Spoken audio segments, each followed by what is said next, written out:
గత రాత్రి శ్రీకాళహస్తి పట్టణంలోని శ్రీరామ్ నగర్ కాలనీలో జరిగిన వైసీపీ కార్యకర్తల దాడిపై బొజ్జల సుధీర్ రెడ్డి సతీమణి రిషితారెడ్డి ఫైర్ అయ్యారు. తన భర్త తరపున ప్రచారం చేసి ఓటు అడిగే హక్కు తనకు లేదా అంటూ వీడియో రిలీజ్ చేశారు. ఆడబిడ్డనైనా తనకు పార్టీ కార్యక్రమాలు నిర్వహించే హక్కులు లేకపోవడం బాధాకరమని ఆవేదన వ్యక్తం చేశారు. బొజ్జల ప్రోగ్రాం ప్రచారం చేస్తున్నాము. నేను ఒక మహిళగా ఇంటింటికి పోయి నా భర్త కోసం ఓటు అడుగుతున్నాను. అది ఎవరైనా డెమోక్రసీలో ఎవరైనా అడగొచ్చు, ఎవరైనా చేయొచ్చు. ఈ భాగంగా మా ప్రచారం నడుస్తుంది. ప్రతి వార్డులో జరుగుతుంది.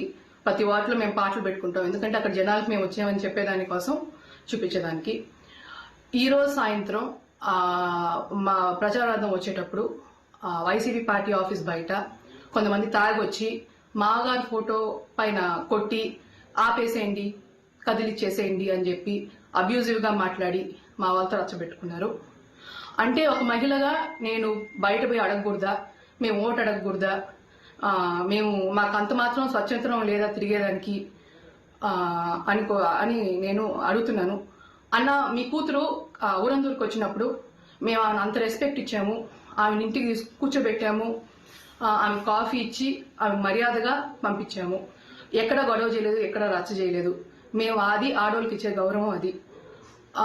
నేను కాళహస్తి ప్రజలను కూడా ఇదే అడగాలని చూస్తున్నాను. ఇప్పుడు నేను ఒక మహిళగా నాకు అంత మాత్రం స్వాతంత్రం లేనప్పుడు మనం ఎక్కడికి పోతున్నాము? రేపు మహిళలందరికీ ఎవరు భరోసా ఇస్తారు? మీరు స్వతంత్రంగా ఎక్కడ ఫ్రీడంతో ఎక్కడ బయట తిరగగలుగుతారు అని అడుగుతున్నాను. తప్పకుండా ఇది దయచేసి అందరూ